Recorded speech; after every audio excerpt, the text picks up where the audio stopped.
Hi everyone, welcome to Gym Solve. This is the exercise 9.4 and we are doing NCERT book completely कर रहे हैं और chapter है as of not differential equation. और आपको अगर पता ना हो तो क्वेश्चन नंबर 14 तक लास्ट के 3 या 4 पार्ट में कंप्लीट हो चुका है।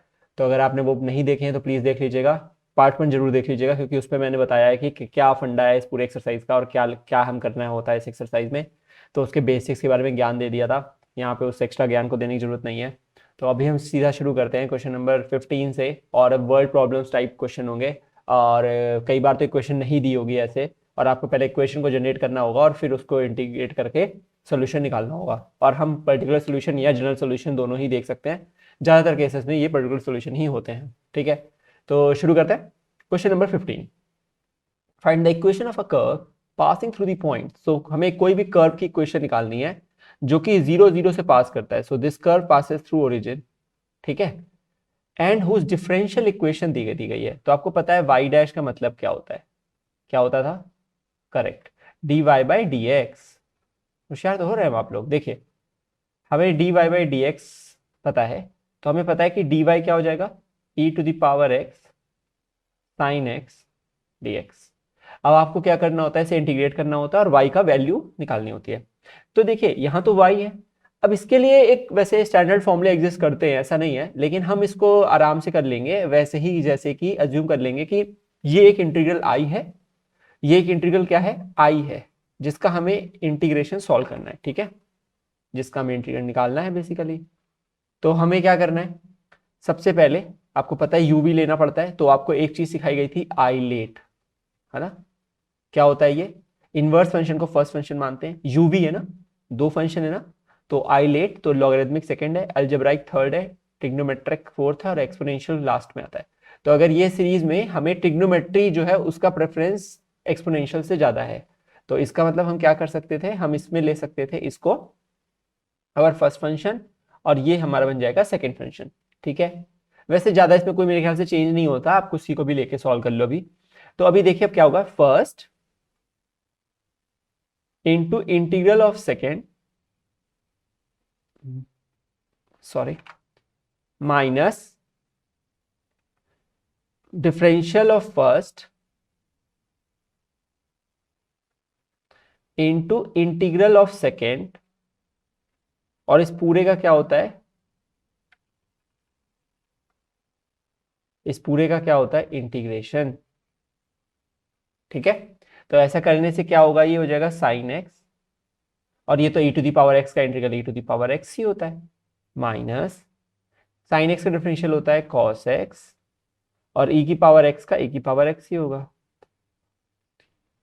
अभी भी वही सेम रूल फॉलो करिएगा, आई लेट, ठीक है, चेंज मत करिएगा। एक बार और करना होता है, वो रिटर्न बैक आ जाता है बेसिकली। देखिए ये क्या हो जाएगा, फर्स्ट, ये क्या हो जाएगा, सेकेंड। तो अब हम क्या करते हैं, यहाँ पे लिखेंगे e to the power X sine X, ये माइनस मैंने लगा लिया क्योंकि वो काफी चीजें फ्लिप करेगा।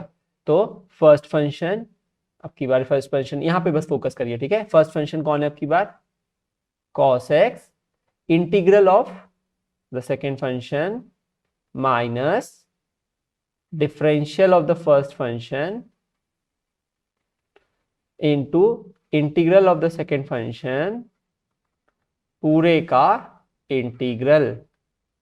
सही है, अच्छा तो ये हो जाएगा e to the power X sine X minus, इसको सिंप्लीफाई करेंगे तो e की पावर एक्स ही आएगा, और ये माइनस को भी मैं ऐसे ही रख रहा हूं क्योंकि मुझे लगता है कि ठीक है अभी के लिए। अच्छा, फिर ये क्या आएगा, D by D X cos X क्या होता है, माइनस साइन एक्स होता है, into E to the power X हो जाएगा।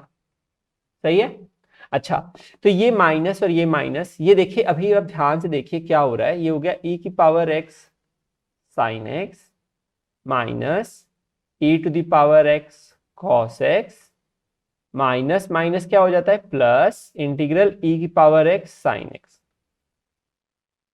अच्छा एक छोटी सी चीज, मुझसे एक गलती हो गई, यहाँ मैंने ब्रैकेट नहीं लगाना था।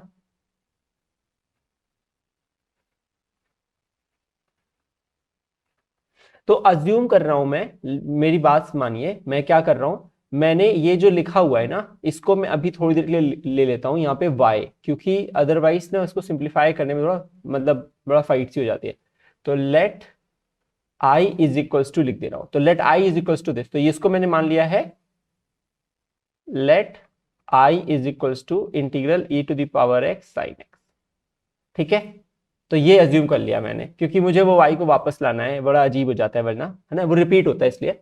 तो let i is equals to integral e to the power x sin x, although मैंने लिया ही हुआ है ऊपर। ठीक है, अब यहाँ पे मैं लिख रहा हूँ कि इसका इंटीग्रल क्या होगा, तो अभी मैंने इसको होल्ड कर दिया, तो ये इक्वेशन को आप अभी इक्वेशन नंबर 1 मान के होल्ड कर दीजिए। ठीक है, और अब आप सॉल्व कर रहे हो i इक्वल टू ई की पावर x sin x को सिंप्लीफाई कर रहे हो, तो ऐसा आपने किया, तो ये आप लास्ट में पहुंचे, यहाँ पे i है, ये जो पूरा टर्म है ध्यान से देखिएगा, अभी आपको मैं एक चीज दिखा रहा हूँ, प्लीज उसको समझिएगा। ये आएगा e की power x sine x minus E to the power x cos x minus plus क्या होगा माइनस, और ये पूरा एक्सप्रेशन क्या है, देखिए ये पूरा एक्सप्रेशन क्या है, ये पूरा एक्सप्रेशन जो है, ये पूरा एक्सप्रेशन इंटीग्रल ऑफ e की power x sine x actually i है, क्योंकि यही तो आपने अज्यूम किया है कि e की पावर x साइन x को आपने क्या अज्यूम किया है, i अज्यूम किया है, dx लगाना भूल गया, माफ कीजिएगा। तो अब क्या हो जाएगा यहाँ पे, ये हो जाएगा i, है ना, तो यहाँ पे क्या आ जाएगा i। अच्छा, यहाँ पे भी क्या लिखा हुआ है i, तो ये प्लस i होकर यहाँ क्या बन जाएगा 2i, तो 2i किसके बराबर है, e की पावर x कॉमन ले लीजिए, sine x minus cos x, सही है। तो इंटीग्रल i के वैल्यू क्या आ गई, ex by 2 sine x minus cos x। अच्छा, ये तो आ गई हमारी इंटीग्रल की वैल्यू, हमें क्या करना होता है, हमें तो भाई इंटीग्रल dy बराबर, हमने इस पूरे इंटीग्रल को i मान लिया था, है ना। तो अब फ्रॉम 1 आप क्या लिख सकते हो, आपको क्या लिखना पड़ेगा, फ्रॉम 1, तो आपको पता है इंटीग्रल dy क्या होता है, y होता है, और वो i के बराबर था, i के i, y और i अलग है तो ये हो जाएगा e की power x by 2 sine x minus cos x, और एक कांस्टेंट टर्म अब लास्ट में लिख देना चाहिए मुझे यहाँ पे, क्योंकि फाइनल सारे इंटीग्रल हो चुके थे, प्लस सी। ठीक है, प्लस सी, और एक यहाँ पे इस वाले इंटीग्रल को हम सॉल्व नहीं कर रहे हैं, इसीलिए प्लस सी। ठीक है, तो सारी जगह पे एक प्लस सी आ जाएगा, कांस्टेंट आएगा ना इंटीग्रेशन का, तो वो तो आना ही है। ठीक है, वो लास्ट तक में मेरा पूरा जो फोकस था वो इस पर था, सी पर फोकस नहीं था। अब मेरा सी पे फोकस क्यों गया है, क्योंकि मुझे इक्वेशन ऑफ द कर्व की पर्टिकुलर इक्वेशन निकालनी है, मुझे क्या करना है, पर्टिकुलर इक्वेशन निकालनी है। तो पर्टिकुलर सोल्यूशन कब निकलता है, जब आप इसको 0 0 पुट करोगे, 0 0 सेटिस्फाई करेगा क्योंकि ओरिजिन से पास करता है कर्व। तो अब आप लिखोगे since the curve passes through origin, that is 0, 0, hence y की जगह क्या रखेंगे आप, 0, e to the power 0 by 2 sine 0 minus cos 0 plus C. Simplify करेंगे तो 0 हो जाएगा, 2 भी इधर जाएगा, 0 हो जाएगा। e की पावर 0 क्या होता है 1, साइन 0 क्या होता है 0, कॉस 0 क्या होता है 1, तो -1, और यहाँ पे क्या आएगा प्लस सी, तो सी का वैल्यू कितना आ जाएगा 1, सी की वैल्यू क्या आ गई 1 आ गई। सिंप्लीफाई करने पे सी की वैल्यू क्या आ गई 1 आ गई। तो इस कर्व में उठा के रख देना है, तो ये कर्व क्या है, आपको पता है ये कर्व क्या है, ये हमारी इक्वेशन है। तो ये आपकी इक्वेशन का फाइनल आंसर क्या होगा, इस पूरी इक्वेशन में हमें क्या करना है, सी की वैल्यू को हटाना है और उसकी जगह पे क्या लिखना है 1, दैट्स द फाइनल आंसर। ठीक है, क्या किया मैंने, पहले मैंने एक कर्व की इक्वेशन जो दी थी उसको इंटीग्रेट किया, उसको इंटीग्रेट करने के लिए आपकी बात थोड़ा इंटीग्रल अलग टाइप का था, क्योंकि ये e की पावर x साइन x में मल्टीप्लिकेशन था, तो उसे अज्यूम किया i, फिर 1 और 2 मान के उसको सिंप्लीफाई किया, 2 बार करना पड़ता है, इससे i रिपीट कर जाता है, तो i रिपीट कर गया, यहाँ पे e की power x sine x repeat कर गया, उसको वापस से i से रिप्लेस कर दिया, वो i और ये i मिलके 2i हो गए, फिर i आ गया और वो i हमने यहाँ पे रख दिया इस वाली जगह पे, और यहाँ पे dy का इंटीग्रल लिखा था जो कि y होता है y, और इक्वल टू जो भी आया उसको लिख दिया, कांस्टेंट टर्म तो लिखना ही था। तो इसके बाद हमने फिर पर्टिकुलर वैल्यू के लिए, पर्टिकुलर सॉल्यूशन के लिए कर्व की जो एक गिवन कंडीशन थी वो रख दी कि वो ओरिजिन से पास करता है, तो x और y की जगह 0 0 सब्स्टिट्यूट कर दिया और सिंप्लीफाई कर लिया, और ऐसे करके हमारा आंसर आ गया। ठीक है, तो ऐसे ही होते हैं ये क्वेश्चन, थोड़े से लेंदी हो जाते हैं, कभी कभी इंटीग्रल जो होता है वो थोड़ा सा टिपिकल आ जाता है, तो वो चीजें आपको करने के लिए इंटीग्रेशन आना चाहिए, इस चैप्टर को करने के लिए इंटीग्रेशन आना चाहिए। क्वेश्चन नंबर 16 करते हैं।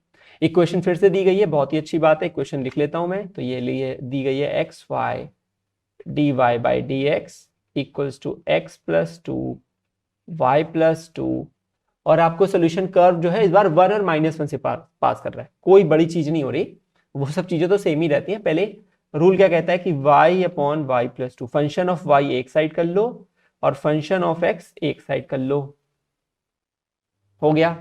dx हमेशा न्यूमरेटर और dy हमेशा न्यूमरेटर में होने चाहिए। आ गए। अब इसको आपको क्या करना है, इंटीग्रेट करना होता है। अब ध्यान से सुनिए इस बात को, ये जो भी लिखा हुआ है ये F dash x upon F x, नहीं नहीं नहीं नहीं नहीं, तो +2 -2 कर लो, तो ऊपर हो जाएगा y + 2 -2। इस तरीके से तो हमने किया है, RD शर्मा सॉल्व किया मैंने, वहां जाके देखिए, ठीक है। जो है नीचे सेम एक्सप्रेशन बनाना होता है, सारे रूल बताए हैं कि जब भी एक टर्म होता है तो उसको कोशिश करते हैं कि दोनों पे सेपरेट हो जाए और नीचे से एक कैंसिलेशन हो जाए एक जगह पे अगर हो सकता है तो, और वो एक स्टैंडर्ड फॉर्मूले में कन्वर्ट हो जाना चाहिए। यहाँ तो ऑलरेडी एक ही मोनोमियल है, डायरेक्टली बस सेपरेट कर देते हैं, ठीक है। तो ये अब हमें कैसे करना है मैं पहले भी बताया हूं, +2 वाले एक टर्म होगा, -2 वाला एक टर्म होगा, ऐसा करने से ये हो जाएगा y + 2 अपॉन y + 2, ये होगा 2 अपॉन y + 2। बहुत ही सिंपल इंटीग्रेशन है ये, ठीक है। ये हो जाएगा 1 + 2/x का इंटीग्रल। अब देखिए ये 1 हो जाएगा, -2/y + 2 का, मैं चाहता हूं कि एक ही टाइम पे दोनों साइड का इंटीग्रेशन हो, तो मैंने रिपीट कर दिया स्टेप, ठीक है। अच्छा, ऐसा करने से क्या हुआ, 1 का इंटीग्रल क्या होता है y, इसका लॉग होता है, correct, log of y + 2, divide by होता है y का कोफिशिएंट या x का कोफिशिएंट, यहाँ पे तो y है तो उसका कोफिशिएंट क्या है 1, तो नहीं लिखेंगे। इसके बाद इक्वल्स टू 1, 1 का हो जाएगा x, इसका हो जाएगा log ऑफ x और एक कांस्टेंट टर्म। अब देखिए यहाँ से y को सब्जेक्ट का कोई बनाने का कोई रास्ता नहीं है, तो अभी छोड़ दीजिए इसको, ऐसे ही c का वैल्यू निकाल लेते हैं। एक चीज की जा सकती है, पर वो मिक्स ही हो रहा है, e की पावर में आएगा, कोई फायदा नहीं है, y और log y लिखा हुआ है, ठीक है। तो इक्वेशन जो कर्व है वो 1 और -1 से पास करता है, since the curve passes through 1, -1, देखिए 1, -1 से पास करता है, तो क्या हो जाएगा, तो रख दीजिए x की जगह 1 और y की जगह -1, तो x की जगह 1 और y की जगह -1।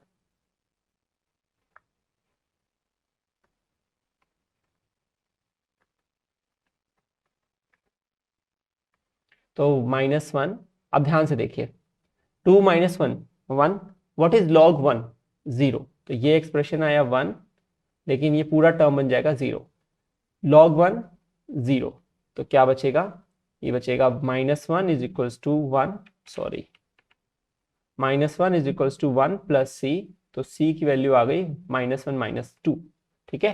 तो देयरफॉर द कर्व आ गया, therefore curve is y -2 log y + 2 equals to x + 2 log x, plus नहीं होगा माइनस हो जाएगा क्योंकि c का वैल्यू -2 है, ठीक है। अच्छा एक बात सुनिए, इसमें लॉग वाले टर्म को एक साथ लिख के x² y + 2 फिर वो e की पावर हो सकता था, पर कोई फायदा नहीं है, ऐसे ही छोड़ देते हैं, ठीक है। अगर एनसीईआरटी में आंसर कुछ और दे रखा है तो इसको एडजस्ट कर लीजिएगा उसके अकॉर्डिंगली। इस वाले में इक्वेशन नहीं दिया है, तो ध्यान से सुनिए इसको कैसे करेंगे। Find the equation of a curve passing through the point 0, -2, तो पास किससे कर रहा है, 0, -2 से कर रहा है, तो ये तो पर्टिकुलर सॉल्यूशन के लिए फायदा मिलेगा, अभी तो कोई फायदा ही नहीं है इसका।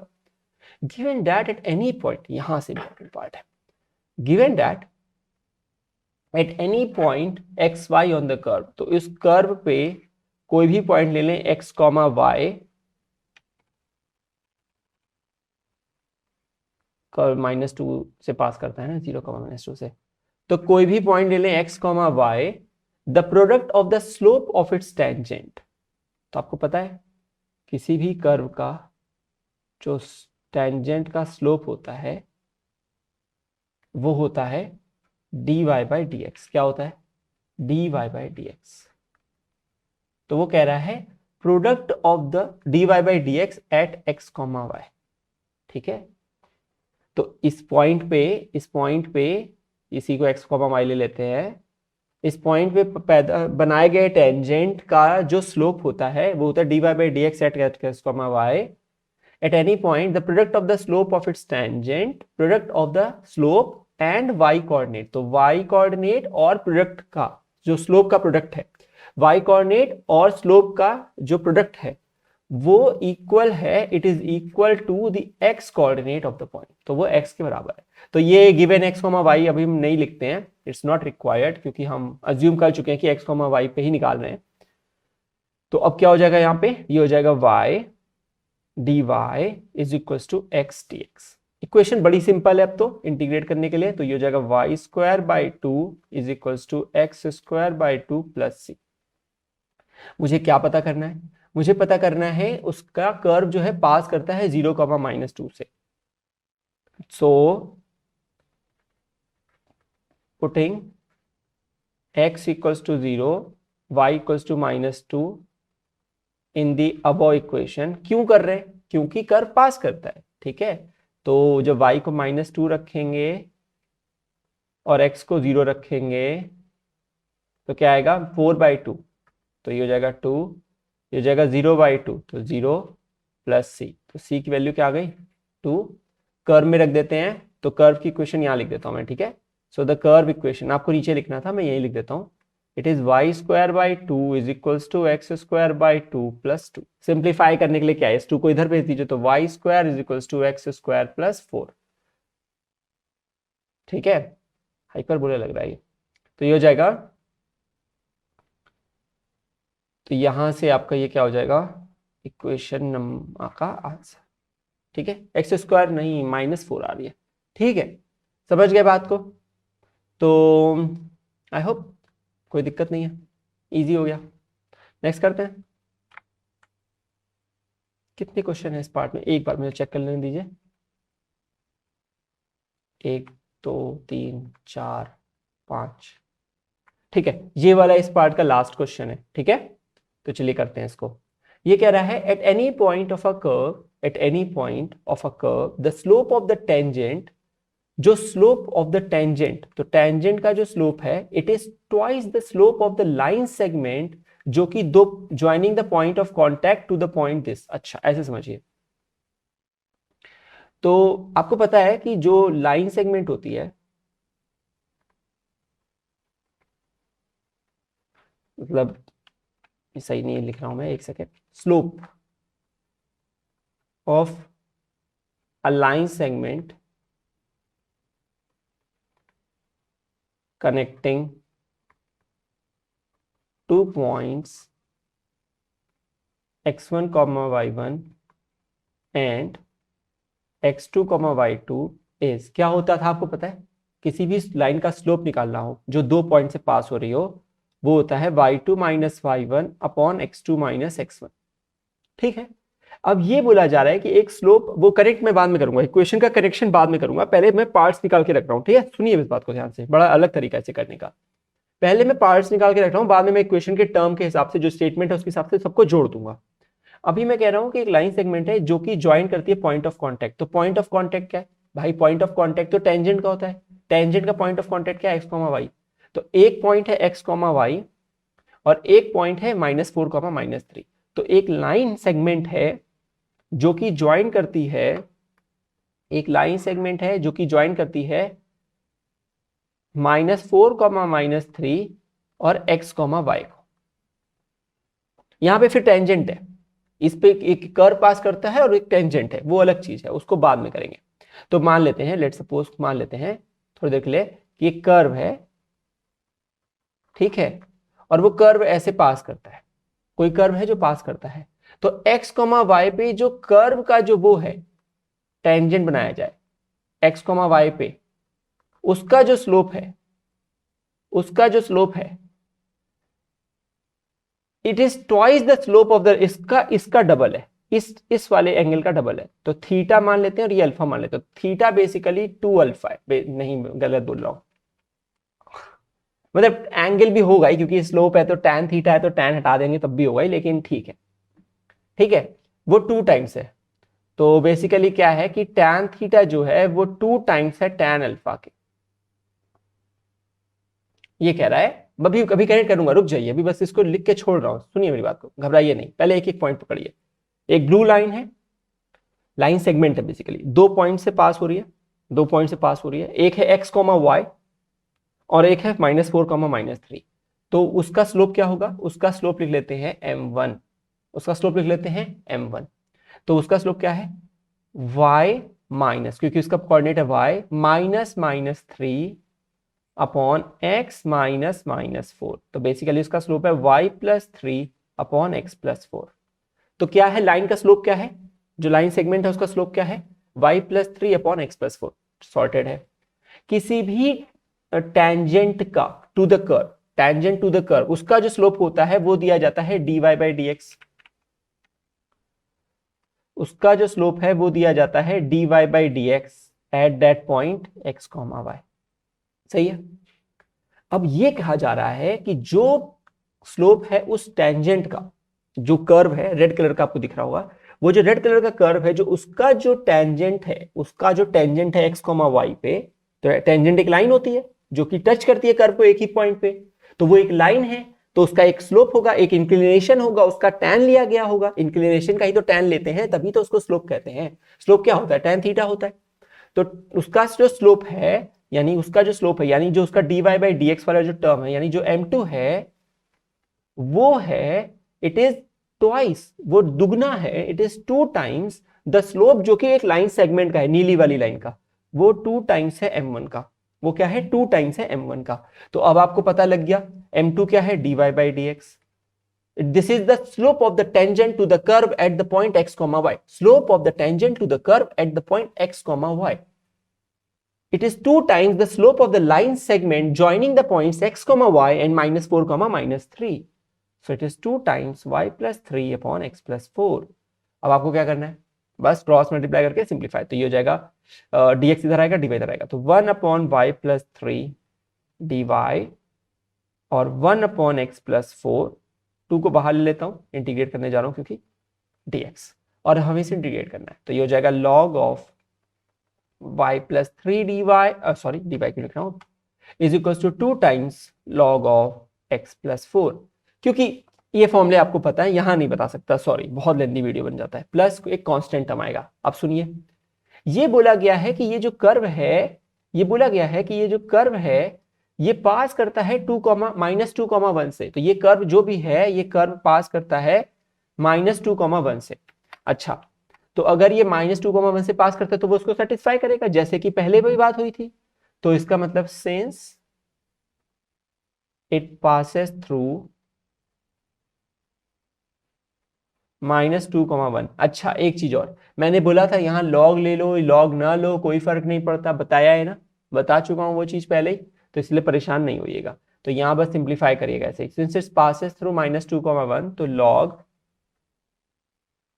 -2, 1 है ना, हाँ सही है, 1 + 3 is equal to 2 times log -2 + 4 + c। Simplify करेंगे तो आएगा log 4 is equals to 2 log 2 + c। अच्छा ध्यान से देखिए, आपको एक प्रॉपर्टी बताई गई है, m log a to the power m होती है, तो ये हो जाएगा log 2 टू द पावर 2, हो जाएगा, हो जाएगा। तो ऐसा करने से ये क्या हो जाएगा, अरे वो भी log 4 है, ये भी log 4 लिखा है, तो ये भी log 4 ही है। इसका मतलब क्या हुआ कि ये तो निपट लिए, तो c का वैल्यू क्या आ गया, 0। c की वैल्यू क्या आ गई, 0। तो कर्व की इक्वेशन क्या दी गई थी, ये थी कर्व की equation, this was my equation two the curve. ठीक है, ये जो इक्वेशन है ये कर्व की इक्वेशन थी। इस इक्वेशन में c का वैल्यू क्या हो गया है, 0 हो गया है। c की वैल्यू क्या हो गई है, 0 हो गई है। तो इस इक्वेशन में हमें c को गायब कर देना है बस, चल ठीक है, नहीं चाहिए। तो ये हमारा सिंप्लीफाई हो गया। अब सुनिए मेरी बात को, इसको हमें क्या करना पड़ेगा, थोड़ा सा एडजस्ट करना पड़ेगा। तो इसको मैं 2 को यहां लिख लेता हूं, तो ये हो जाएगा log y + 3 is equals to log, अरे यहाँ पे y सब्जेक्ट बन सकता है इसलिए कर रहा हूँ, वरना लॉग लॉग हट जाते हैं, कैंसिल मतलब समझिए फंक्शन है, वैसे कटता नहीं है वो।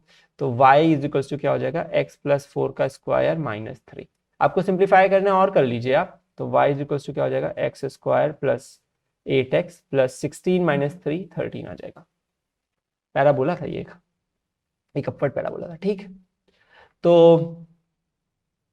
मुझे लगता है आप समझ गए होंगे, सी की वैल्यू 0 क्यों आई है? क्योंकि आपने -1 और 2 और वो रखा था, 1 रखा था और उसको सिंप्लीफाई किया और उससे ये करके ऐसे वैल्यू आ गई जो कि सी की वैल्यू 0 दे दी और सी की वैल्यू पुट करके पर्टिकुलर सोल्यूशन आ जाता है। एक बार बस रिकॉल कर देता हूँ।